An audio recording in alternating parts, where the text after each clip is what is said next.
Good afternoon, everyone, and welcome to our latest installment of our Drye State Attorney General webinar series, where today we'll be speaking with Maine Attorney General Frey and his Consumer Chief, Tina Moylan. I'm going to give it just a minute for folks to sign on to the webinar, and then we will get started. So stand by. Okay, I think we can get started now. Hi again, everyone. Paul Singer, partner at Drye and chair of our State Attorney General practice. And just a big welcome and thank you to our special guests on today's webinar, Attorney General Aaron Frey and Tina Moylan, the consumer chief from the Maine Attorney General's office. Really pleased to have you all here today, where we're going to be talking about a variety of topics. As for those familiar with our general webinar series, we will be doing a consumer protection webinar lightning round where we will go through some consumer protection highlights of Maine. We'll then be talking specifically about citizen initiatives and then private equity and how that's been impacting the consumer economy. And joining us as usual for our webinar are my colleagues Abby Stempson and Beth Chun, who work with me in our state AG practice here at Drye. So before we get started with today's webinar, just a few housekeeping items that I need to go through. First, for those that are seeking CLE today, I will be reading a CLE code towards the end of today's webinar. I will read out this 4-digit code twice, so please make sure to make note of that code. You will need to provide that code on an affirmation form that you either have received or will have a link to at the end of the webinar to complete to get CLE credit. Questions. We welcome questions from those attending today. We will do our best to monitor those questions. You should have a Q&A button in Zoom that you can use to provide us with questions. Like I said, we'll do our best to monitor and address any questions that come up, but in the event that we don't, we follow up these webinars with a blog post where we'll try to address any open issues. And as well, you can reach out to any of us after the fact, and we're happy to discuss any open questions that people have. So with that, I think that we are ready to get started, and I'm going to hand it off to Abby to kick us off. Well, thanks, General Frey. Thank you, Tina, for being here. Let's start by talking about consumer protection in Maine with our lightning round. So first of all, General Frey, how is the AG selected in your state?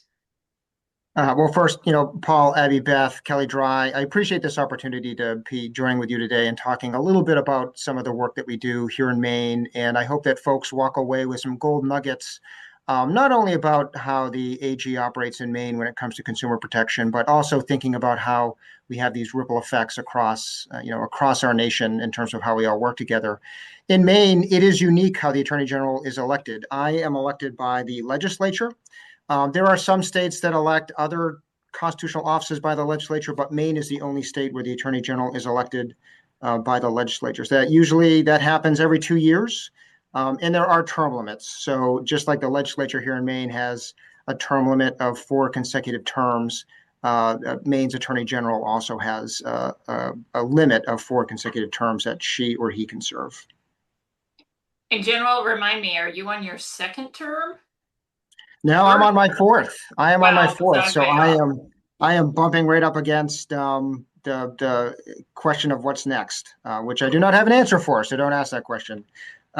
We still have a lot of really good work to do in the time that I have left. Well, thank you for clarifying. Time has obviously got away from me. So how do you organize consumer protection in your office? So in Maine's Consumer Protection Division, we have just general enforcement that you might see in typical consumer protection laws. This might be warranty related, home construction contract related, unfair trade practice activities that come up in a bunch of different consumer areas. So we have the general consumer protection enforcement that the division has. We also do our antitrust work through our Consumer Protection Division, our charities supervision and enforcement work through that division. Our tobacco enforcement is done through that division as well. Really proud of the program we have for consumer mediation. We have some really hardworking mediators in our consumer mediation division that really help consumers advocate for the recognition of the consumer protection laws that operates in the consumer protection division. And then just finally, I'd mention we get calls all the time about general questions relating to what consumer protection laws are on the books. And so we do have a really strong consumer education component about what consumers can expect for protections through Maine law. Great. And federal law for that matter, when you think about it, because there are, state and federal protections that we can educate them on. Well, and Tina, I think I met you many years ago for the first time on antitrust matters, but how long have you been the consumer chief? 4 years. 4 years. Okay. So how do you set your priorities for consumer protection, General Frey? Well, for us, it has, number one, been driven by need. So when I first came on, opioid litigation, which was driven through our consumer protection division, that was a strong focus and a priority to work to get that right, not only in terms of the litigation side, but also thinking about how any success was going to be translated into the state, trying to learn from different experiences that we've had with different types of big multi-state litigation, like the tobacco litigation, for example, back in the late 90s, early 2000s. We've also see a huge need from consumers on like home construction contract type cases. Maine does not license our home construction contractors, and it leaves it to consumer protection laws like the an unfair trade practice, Home Construction Contract Act, to deal with that behavior. So the Consumer Protection Division, really just by necessity and because it's important work, we have that priority of trying to help consumers in home construction contract enforcement. And then we have been seeing an increased desire to deal with data privacy. You see this in a number of different ways, right? The way in which data might be breached, the way in which data is used for like scam activity that continues to be one of the top complaints that comes into the division month in, month out, and the way in which consumers' data might be used against them. But also our state, like many other states, has been trying to figure out what the right balance is for data privacy protections. And so that has really, in many ways, been an important part of the work that the office is doing. So those are some of the priorities that we've seen over my time as AG. And they seem to be consistent with what the ask is from the legislature, the executive branch here in Maine, and also by consumers. Well, and let's talk about multi-states, because I assume some of those topics come up in those. Do you guys participate in multi-state investigations? We do. And Tina probably is in a better position to talk in detail about this, but we do. Much in the same way that we have issues that might be generated here in Maine, we learn a lot from, Republican, Democratic, all offices, right? All other state attorneys general's offices who are, dealing with some of the same issues. And frankly, because many of these actors operate, across the United States, they operate internationally. It has been a very important component of our work to engage with our colleagues and other attorneys general offices to make sure that we are ensuring Mainers are protected and that, to the extent that we can maximize our ability to get the attention of those that we want to be getting the attention of, it helps to work in multi-state cases. Tina, I don't know if there's anything else you might want to add about sort of that work that we do. Yeah, I mean, the only thing that I would add is, as a small state with limited resources, we've only got a handful of lawyers in our division. We're really able to leverage our resources with our multi-state colleagues and gain expertise from them and just share ideas. And it's a really helpful part of our practice. So let's switch gears a little bit. Does your office take in consumer complaints? Oh, we sure do. We sure do. I mentioned earlier about the consumer, that as part of the division, we have our, just general consumer information, but also we have a consumer mediation service. When folks are concerned about certain, behavior or certain consumer transactions or sometimes about anything at all, but they're just not sure where to go, right? We will get calls into our consumer division. And we do our best to, if there's something that, if it's something that falls underneath the purview of the office, we'll work with them to sort of get them moving on the right foot and figure out what resources we might have available to assist them. But then there are other times, not infrequently, where we maybe don't have as much of a role in addressing the concern that they have. But the folks here at the office have done really well at figuring out how to make sure they have a good handoff to the appropriate place. So the extent to which, maybe this office isn't the right place, we help make sure that those who are calling in with a certain complaint are getting directed to the right place. So yeah, we do take them, and on a monthly basis, I appreciate that my team lets me know what kind of complaints are coming into the office, very regularly. Just sort of like looking at the list here that I sort of made. It usually involves different complaints about scams that people might be experiencing, by text, by email, by phone, home improvement, the home construction contract I mentioned earlier, that those are, top complaints. Used vehicle, appliances, depending on the time of year, complaints about, different fuel or energy services. You see that a lot as you get into like September, October, November. So we do get a range of complaints. Many of them we can help deal with, and some that we don't. And this actually goes very well into your next question, if I might maybe just go into it. Go for it. About how we resolve some of these complaints, right? So again, to the extent that we do have some role in resolving some of these, I do want to take this opportunity to, again, highlight the consumer mediation program that we have. So consumers, when they call in, they may have some issue that, frankly, with just a little bit of support from volunteer mediators in the office and some of our, complaint examiners that we have on staff. Really, by facilitating a conversation with the business, with the entity that maybe the consumer is concerned their rights weren't fully protected on, we really have a lot of success at making sure that that consumer has the conversation they need, that a business, may be reminded about different, different rights that a consumer might have. Sometimes also about making sure that the consumer understands what the business does and does not have to do when it comes to what the law provides. Our complaint resolution service, just to give you an idea from 2025, we had more complaints than this, but we had about 511 complaints that ended up being opened up for mediation. These are, again, complaints where consumer calls in, says they have a concern about some transaction or some issue they have with, maybe it's with a used car, maybe it's with an appliance, maybe it's a home construction contract question.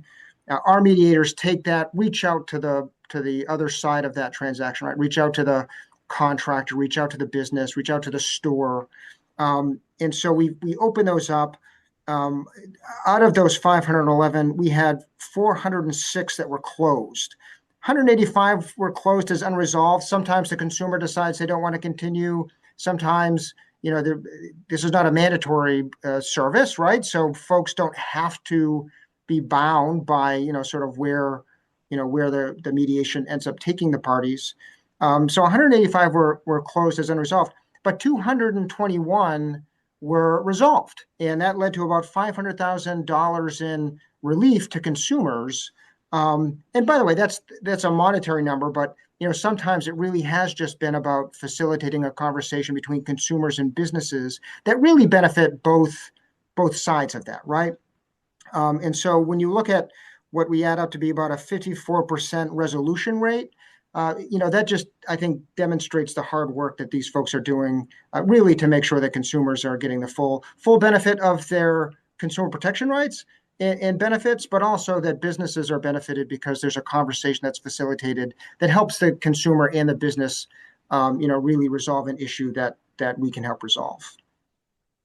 A lot of wins going on there, it sounds like, General. We think so. And again, a great team, really great team that does it. Wonderful. So let's talk about your state-specific UDAP or consumer law.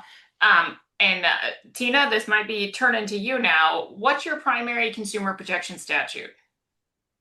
Yeah, and before I answer that question, I saw you were a little bit confused when I mentioned I've been chief for 4 years because I know we met way before that. I've actually been doing consumer protection work for the office for 26 years, doing antitrust work and charities regulation, and so that hopefully clarifies your confusion there, Abby.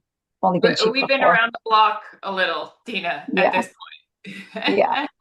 point. So our Wonderful. primary consumer protection statute, and I'm glad you asked about primary because there are definitely multiple, but the primary is our UDAP law, which is the Maine Unfair Trade Practices Act, which is found in Title V of our statutes, beginning at Section 205A. It is modeled on the FTC Act, and our courts look to the FTC Act. Actually, by statute, we look to the federal law in interpreting our law. Okay, and under that, can you do pre-suit investigations? Absolutely, and we do it routinely. Okay. And, what kind of things can you do? Can you request documents, take statements? Yes, we have all of that. We ask for documents. We take testimony under oath. We don't typically send interrogatories, even though I arguable that we have that authority. We just haven't used that as a tool. We don't find that the most effective tool. We usually prefer in-person testimony after we've asked for documents and gotten a chance to figure out, a little bit of context of what we're looking at. And I assume CIDs are a part of that statute. Is that accurate? Right. So it's a CID that is the vehicle that allows us to ask for documents, that allows us to compel testimony. And I can't remember what CID stands for. I'm kind of having a blank here, but Oh, civil investigation demand, investigative civil demands. Yes. investigative demand. The C was Yes. eluding me for a second. But yeah, that's the vehicle by which we can compel documents, can compel testimony. The CIDs themselves we deem confidential, and of course the answers are by statute confidential. Okay. And for our viewers out there, it's interesting because some states, the actual CID is not considered confidential. So, for instance, you could send a FOIA request and they would have to produce CIDs that they have sent. So it's very, very state specific. I would Yeah, almost and say it's half. yeah, I think you're probably right, and it's not tested, but we certainly would take that position under our confidentiality laws that we are able to keep the CID confidential. Okay.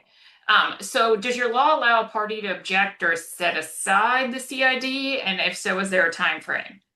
Yeah, one of the provisions of the statute specifically addresses that. There is an opportunity to object, but the parties have to do so within 21 days.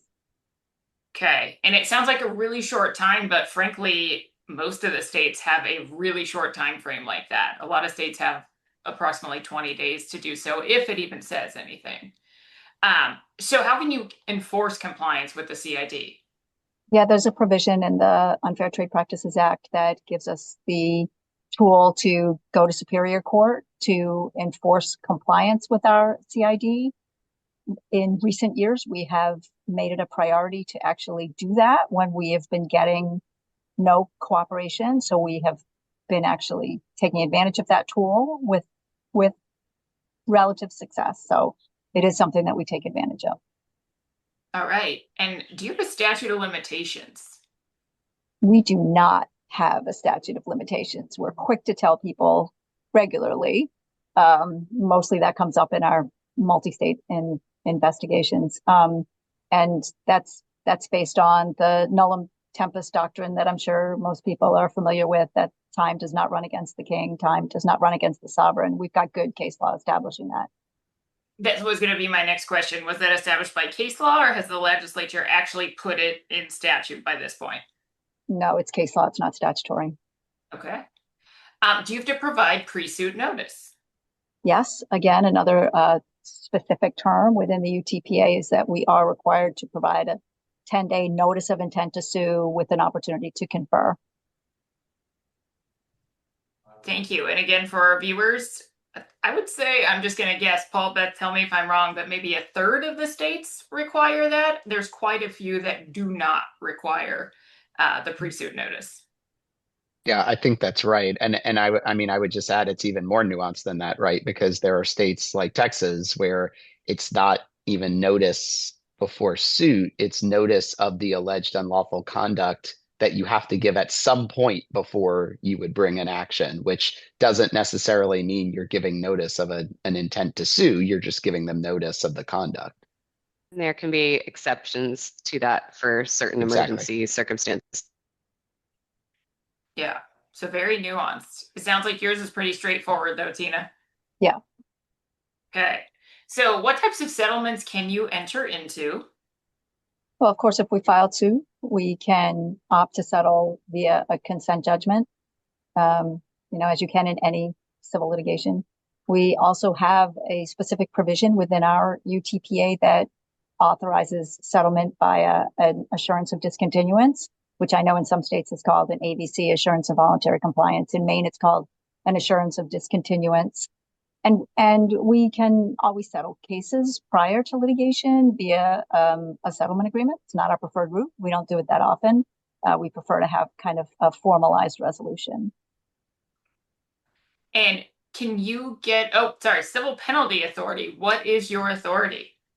Yep, we have a specific authority in our Unfair Trade Practices Act to ask for a civil penalty of $10,000 per intentional violation. Okay, so it's intentional. And have they defined what a violation is yet? No. Okay. And do you have any enhanced penalties? Like some states enhance it if it's targeting seniors, for instance, or military. Yeah, we do not have that kind of an enhancement in our law. Okay. So can you obtain restitution under your statute?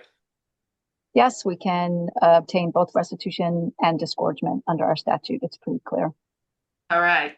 And are there times ever when you don't get injunctive relief, for instance, or times when maybe there isn't a monetary component like penalties or a payment? I will say we prioritize injunctive relief. We have the authority to seek injunctive relief. We prioritize injunctive relief because mostly we want to stop bad conduct. We want to protect consumers going forward.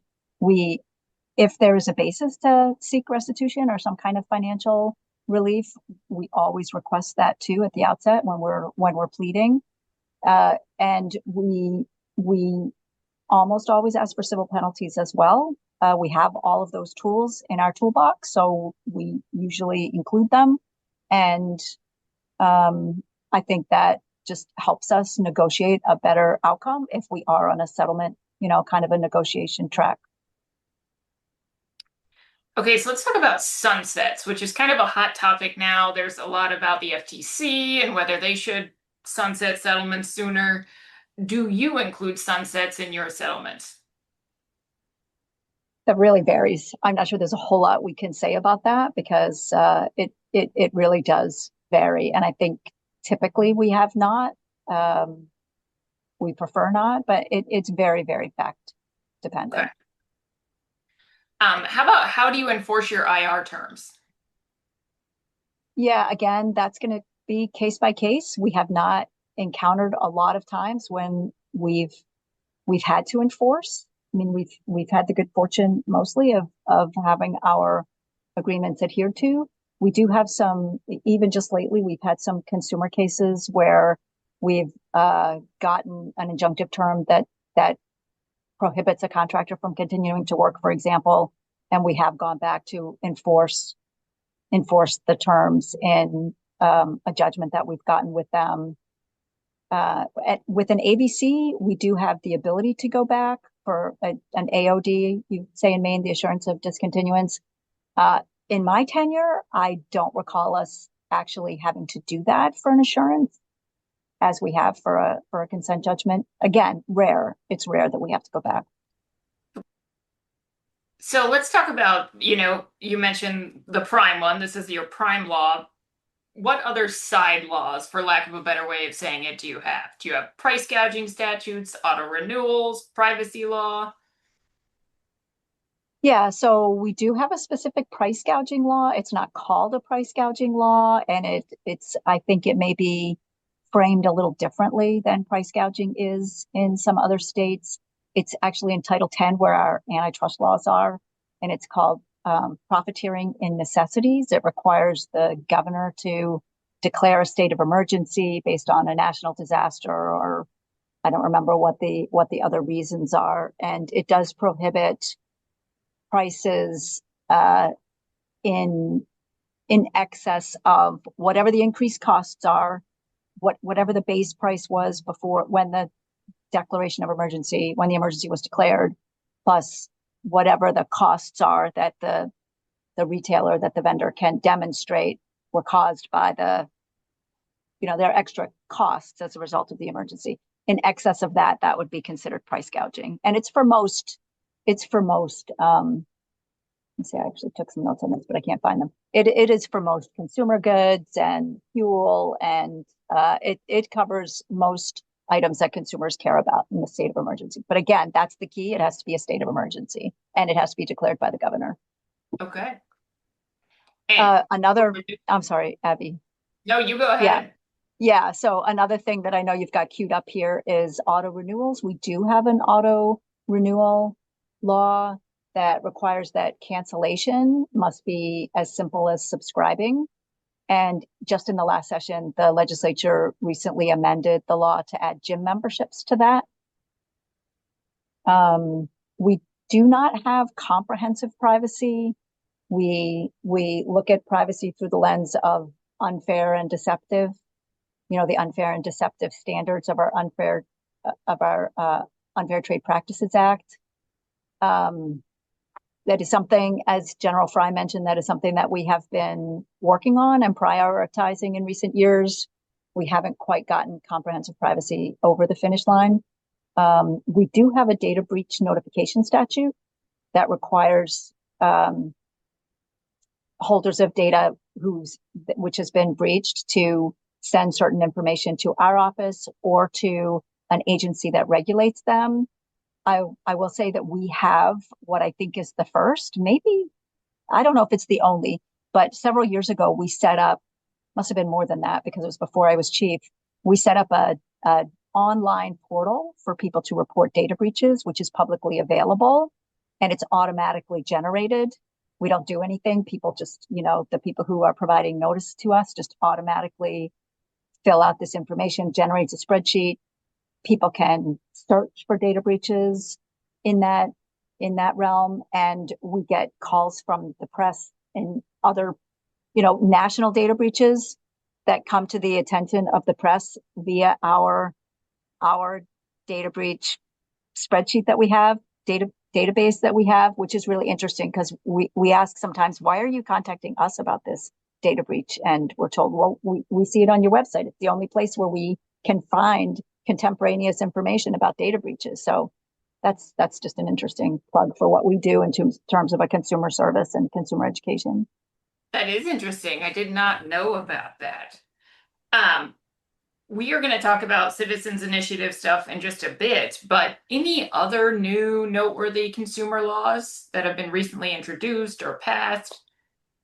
Yeah, we actually have some really good, strong consumer laws that have been passed in recent years that we're really proud of. One has to do with cryptocurrency. Effective June 2025, kiosk operators like Bitcoin ATMs, for example, must be licensed as money transmitters by our Bureau of Consumer Credit Protection. They have to disclose the physical location of their kiosks and retain records of their transactions for at least 3 years. They have to provide disclosures to inform consumers using the kiosks of the risks including fraud and loss. There are transaction limits, daily transaction limits. And this is all to protect people who are the victim of scams, who are told to go to a kiosk, put your cash into Bitcoin.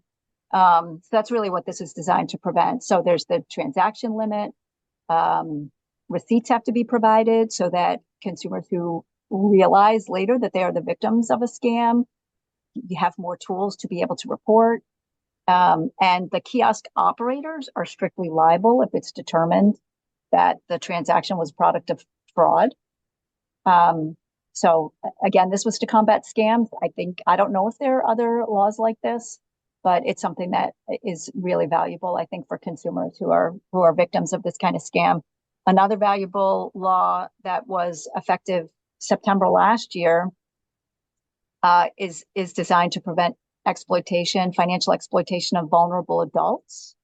And it authorizes financial institutions to delay disbursements requested by an individual 62 years of age or older if there's reasonable cause to believe that it may result in financial exploitation. So banks who have their antenna up are now able to contact us, put a delay, contact us. We can do a little investigating, look into it.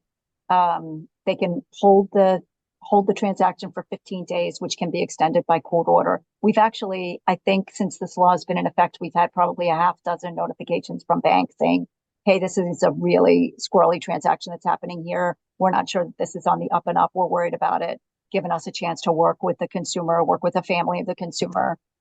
So that has been really helpful. And then the other really notable law that I would reference, and I don't know, AG Frey, whether you're interested in talking about this or not, but the ISP law, the first in the nation, maybe maybe still the only one, I'm not sure. But even though we do not have comprehensive privacy, what we do have is a law that requires broadband internet service providers to obtain express affirmative opt-in consent before using, selling, disclosing, or permitting access to a customer's personal information. And this is really important. It's been controversial. There have been several attempts to repeal it. It was challenged on constitutional grounds. We prevailed in keeping the law on the books. And even though we don't have comprehensive privacy, it's been really helpful because A, it's opt-in, and B, the ISPs are essentially the gateways or the on-ramp to the internet. So they collect vast amounts of information regarding their customers' online activity. So that is a win for us, at least. And I think those are the three that Merritt mentioned. I'm sorry, AG Frey. No, but Tina mentioned that well, and I did want to just add to notable data centers are getting a lot of attention right now across the United States in terms of how states, communities are dealing with the build, the maintenance, the impact on resources. And so Maine had that same question in our recent legislative session. The state attempted to have the first in the nation. The legislature passed the first in the nation moratorium on data center builds, but the governor vetoed that moratorium. It was not overridden, so it was sustained. But there was a working group that was set up by the governor to look at the impact of data center development on the state of Maine. So I flagged that because since that is a hot conversation across the state, and since Maine did have some activity in which it tried to address it in some way, that might be an opportunity for either folks to follow, or if you are so interested, you could probably also follow the work of the working group or contribute to that work. Because just like every other state that has data centers, either here or on the horizon, for Maine to be on the horizon, we're really thinking about that. So there's just something else that happened in the legislative session that may impact consumers. Well, thanks, General Frey. Thank you, Tina. I am now going to pass it off to Beth. Thanks. So we've talked about legislation that can impact consumers, and now we're going to turn to a little bit how consumers can impact legislation. And there's an interesting aspect that in Maine, consumers can not only vote on proposed legislation, they can actually initiate and draft it themselves. So AG Frey is going to explain to us some of the unique aspects about this legislative process in Maine. So really appreciate your insights into this. Yeah, no, I thought that this might be a great way to talk about some of the ways in which folks should pay attention to what's happening in Maine, because as we'll talk about in a few examples, you do see consumer protections advanced or expressed through the citizen initiative process. So in the Maine Constitution, not dissimilar to a number of other states and political subdivisions across our country, we have a provision that allows citizens to direct legislation. So citizens can engage in the same legislative process that our legislature can. I think it was back in the very early 1900s, this constitutional permission was put into place. And it's been used increasingly over the last 100 years, 100+ years, where citizens will drive certain activity. It's been used for a broad range of issues: economic, social. So you'll see like tax issues, voting issues, social issues. There's all a number of different ways in which citizens might seek to have something put before the legislature, put before the people to vote on. So from sort of where to start to where it ends. So what would happen if somebody or some group has some interest in exercising the direct initiation of legislation? You go to Secretary of State, you file your notice of intent, you get the permission that starts a time frame for you to collect signatures. And that person who filed for the question, the entity that filed for the question, they have 18 months to go out and collect enough signatures from registered voters to have this question move forward, to have this direct initiated legislation move forward. The number, it's spelled out in the Constitution, has to be 10% of the last gubernatorial election. So if in Maine, the last gubernatorial election was in 2022. Of course, that number will be reset this year because Maine has a gubernatorial election this year. But the 10% of that number is about 68,000 registered voters. Their signatures are needed. Keep in mind that not every signature is going to end up being certified. We actually have that issue going on, being litigated right now, where there was a question that was put forward through a citizen-initiated process where they collected enough signatures, but not all of the signatures that they turned in are valid. So, while you have 68,000 as the number you need, you really need to be turning in more than that number to make sure that you have enough valid signatures. So you collect the signatures through, that you need, you turn them into the Secretary of State's office. Secretary of State's office goes through their process to determine if you've, turned in enough certified signatures. And then you get the yes.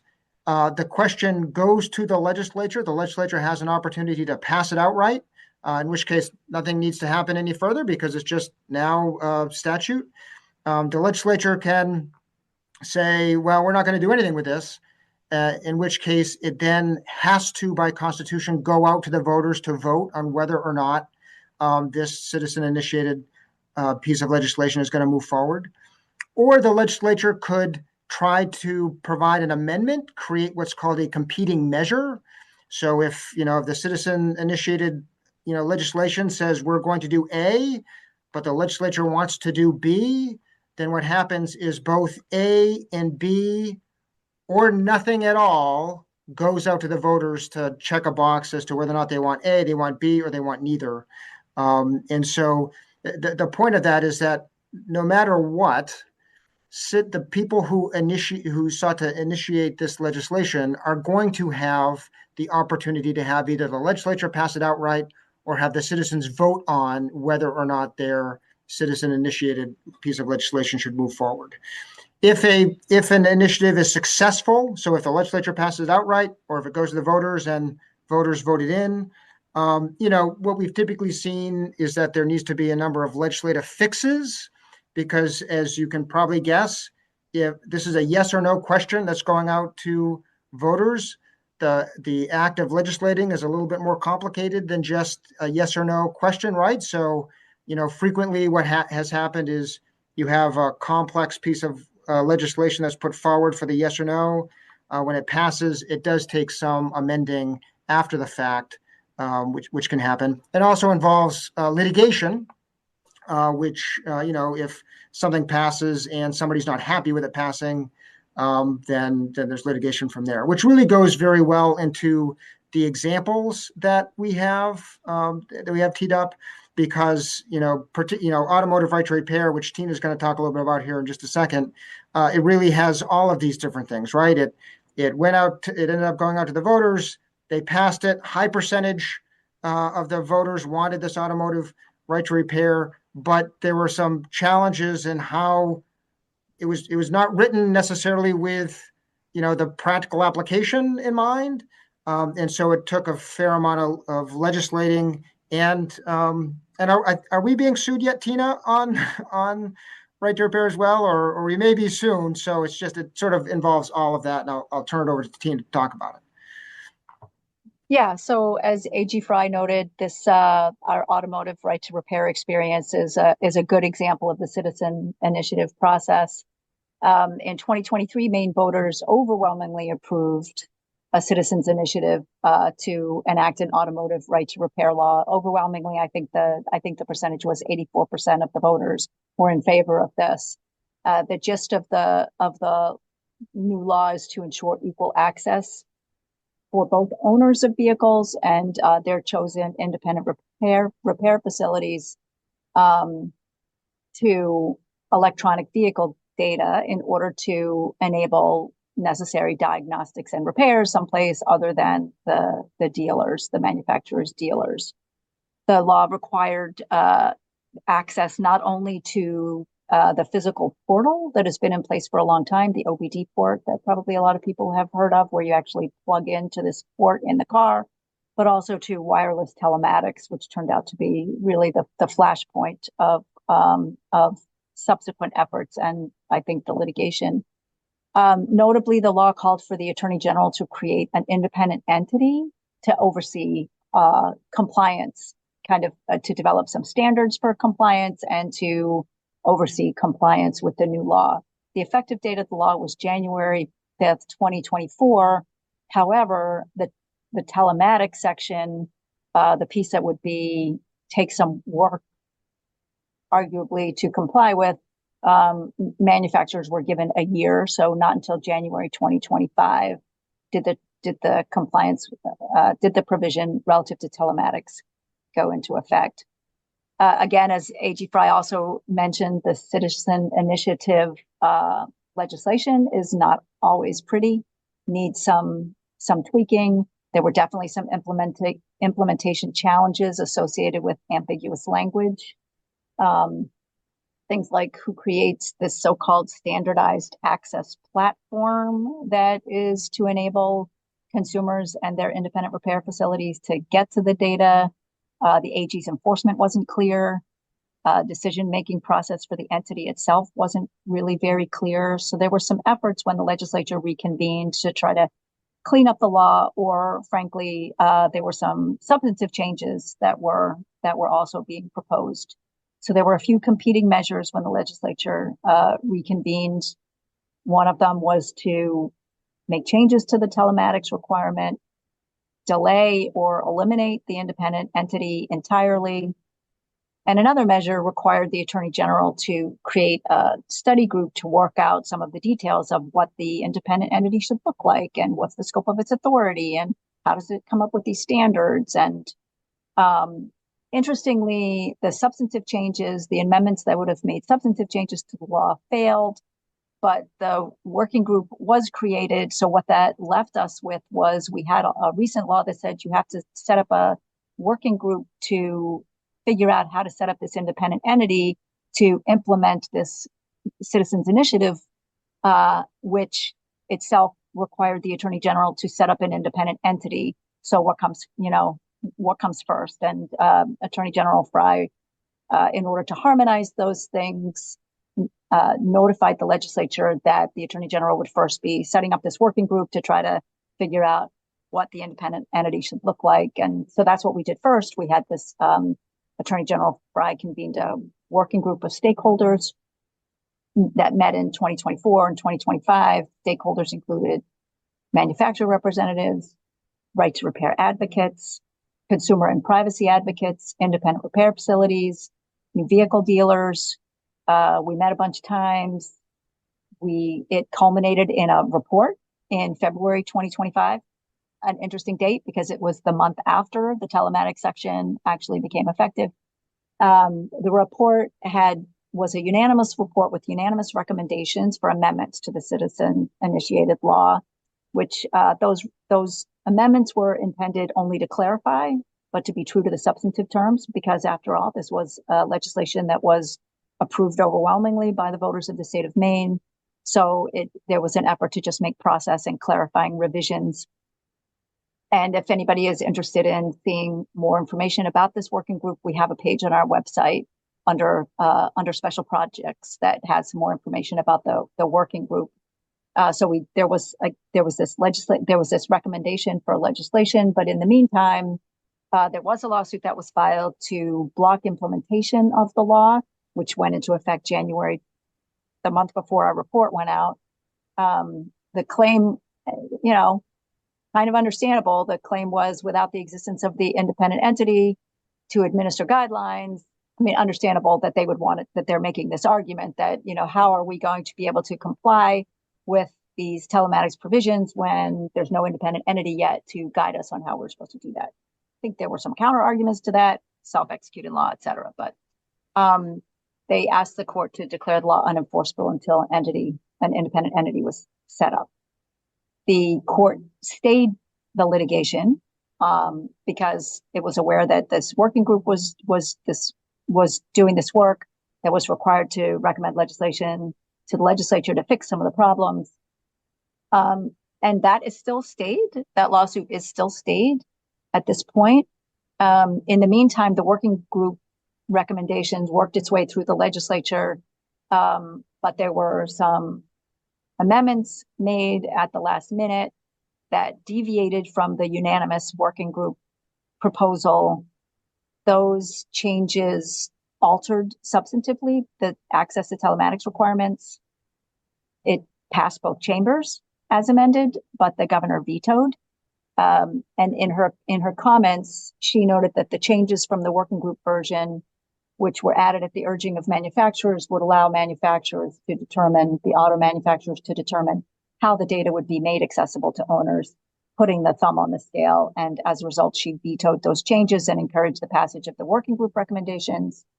Another bill soon followed that did adhere to the exact recommendations of the working group, was quickly introduced and did ultimately get enacted. My understanding, as I said, is that the status of the lawsuit is that it is still pending. And the judge wanted to give the parties an opportunity to say what should happen next, now that we've got this clarity in the legislative process. So, I mean, that was a lot, and I kind of blew through it fast, but that is a really good example of the citizen initiative process at work. Yeah. Well, Yeah. Oh, sorry. Go ahead.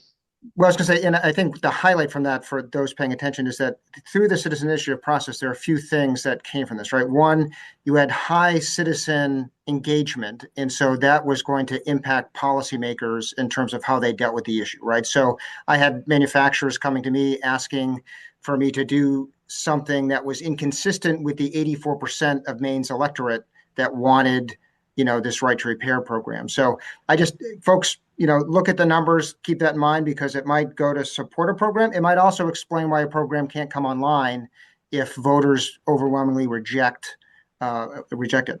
Also, the extent to which business and consumers are impacted by, some of these yes or no question pieces of citizen-initiated legislation. I think what Tina described there is there continues to be opportunity for engagement on the question even after the citizen-initiated bill goes out. Yeah, I was just going to also add, given the amount of consumer engagement that you're seeing, but the potential complications that can arise as you were describing, do you have a ballpark for how often these initiatives end up on the ballot or end up getting passed through the legislature? Well, there is a 19-page list on the Maine Law Library website. I didn't do the count.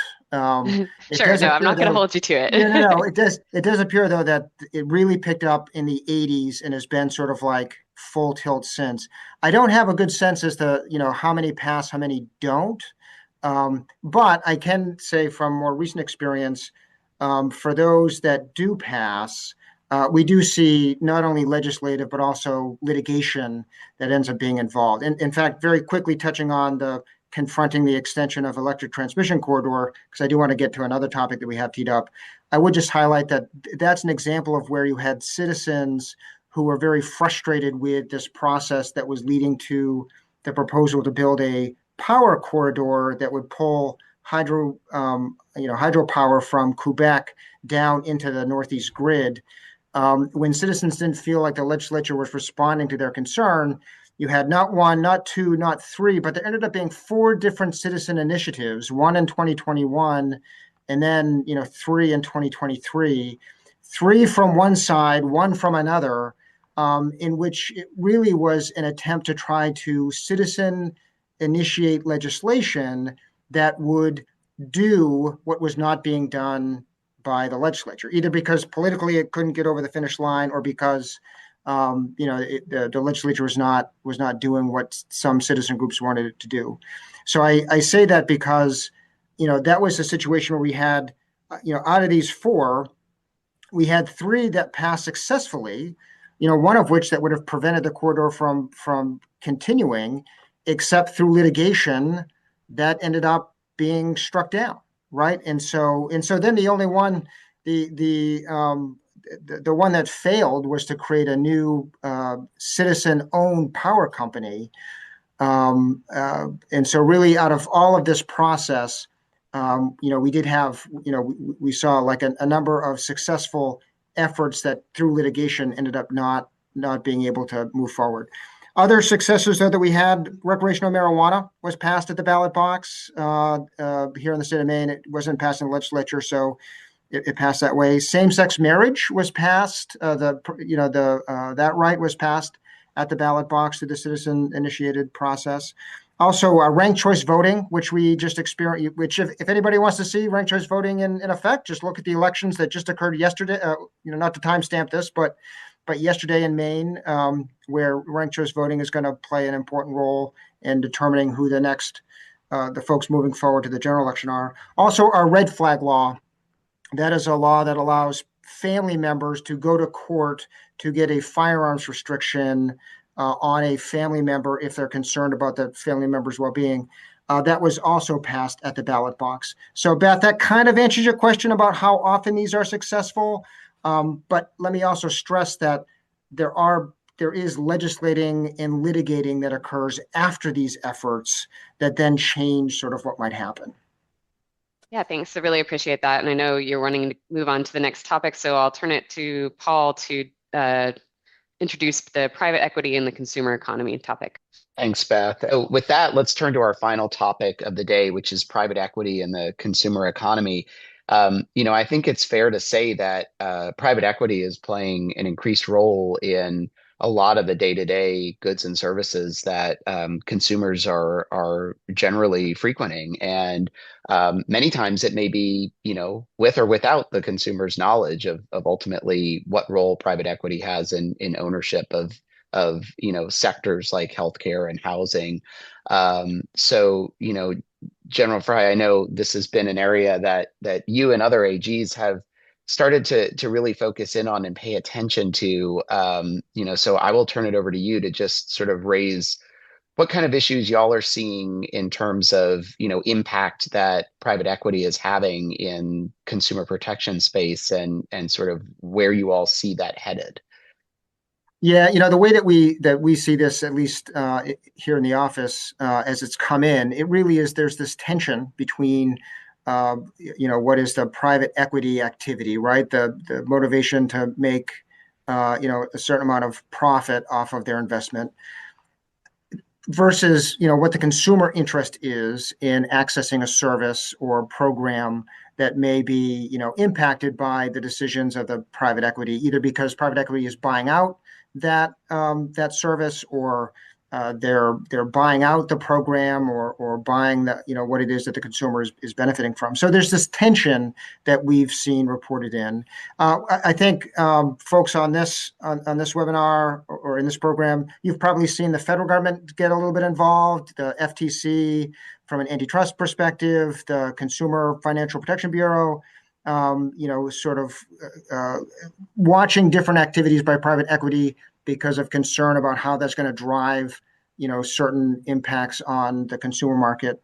For us here in Maine, it's come in through our review of certain healthcare transactions, and from different legislators who are complaining on behalf of their constituents, particularly with mobile home parks. And so maybe I'll tee it up for Tina to touch just for a minute or two on one of these, the healthcare transactions. Yeah, so last year the legislature established this really difficult to spit out commission to evaluate the scope of regulatory review and oversight over healthcare transactions that impact the delivery of healthcare services in the state. Really long commission name. To evaluate changes to healthcare regulation and practices, including, among other things, reviewing substantial healthcare transactions and the role of private equity in healthcare transactions.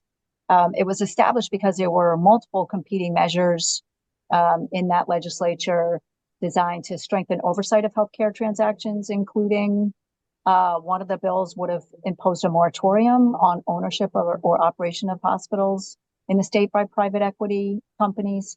So instead, the legislature decided to set up the study commission. One of the recommendations of the commission that related to private equity transactions was actually enacted. And what that does is requires 180 days advance notice and establishes a process for the review and approval of transactions when a private equity company, hedge fund, or management services organization acquires a majority ownership or assumes operational control of a healthcare entity. So there's a 6-month advance notice. There's lots of procedure before it can get approved.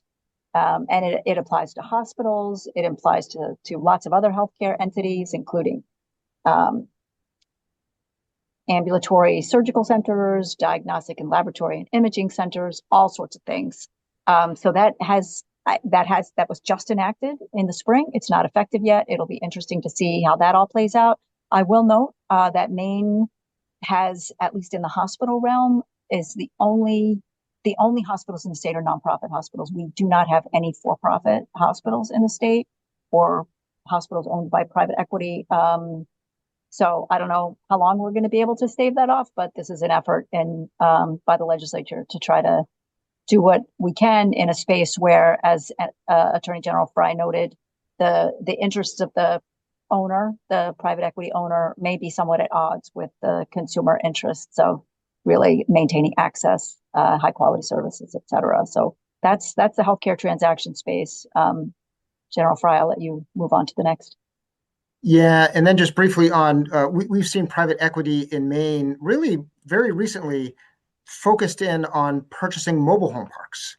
And what that has led to is a number of different consumer and legislators who reach out for their community members, concerned about how private equity is driving certain activity in these parks in order to try to generate, the income or the revenue that they expected to get from it. And, typically there is, in these different communities, it is harder to bear the brunt of what might be profit-driven activity. So we did see the legislature respond to this, where, not only did mobile home residents, communities, if they so chose, they could purchase the park themselves if the park was up for sale. And so they'd have the right of first refusal to purchase the park and make it a community mobile home community.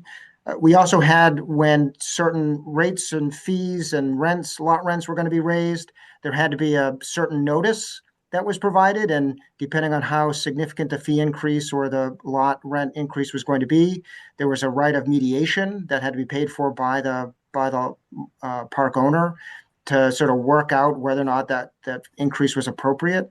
What we also saw is that if there is a purchase of a mobile home park by a very large private equity company, there was a certain assessment that was going to be assessed per lot on this large private equity owner or this large corporation.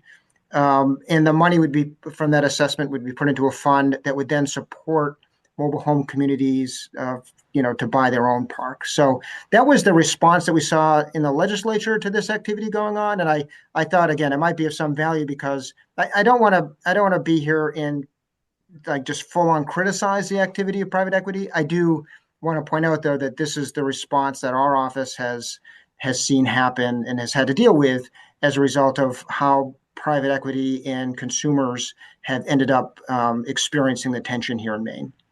Yeah, and I'll just add to this, to kind of round out this topic, that maybe pick up on where you were just headed, General, because I do think an argument can be made, right, that there are certainly fiscal efficiencies that exist in the private equity space that could ultimately trickle down to the benefit of consumers as well. But that tension that you described at the outset about perhaps what the ultimate, motivations are from a private equity company, and especially when we talk about things like the healthcare space, for example, are real, right? I mean, there are, obvious tensions that should be addressed. And I think the way that your legislature is tackling it through increased oversight and ensuring that appropriate consumer protections are in place without doing something as drastic as an outright ban, right, or anything like that.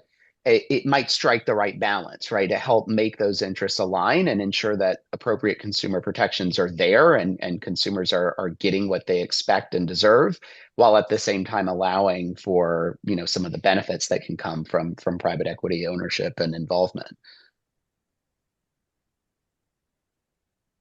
So We I did think, we did pretty oh, well on time, I think. I know. Well, I think we hit it just right. So with that, I think we can go to the next slide here, and just, again, a big thank you, General Frey, Tina. Thank you guys for participating today. I think this was a great discussion. Beth, Abby, as always, thank you all for being part of this webinar. Our contact info is here. Like I said, if there's any questions afterwards, feel free to reach out to any of us. We're happy to discuss any of these topics or any other questions that you have. And finally, if we go to the next slide, if you are not subscribed to our monthly newsletter, we do maintain a monthly state AG newsletter where we give our overview and analysis of what's happening in the state AG space.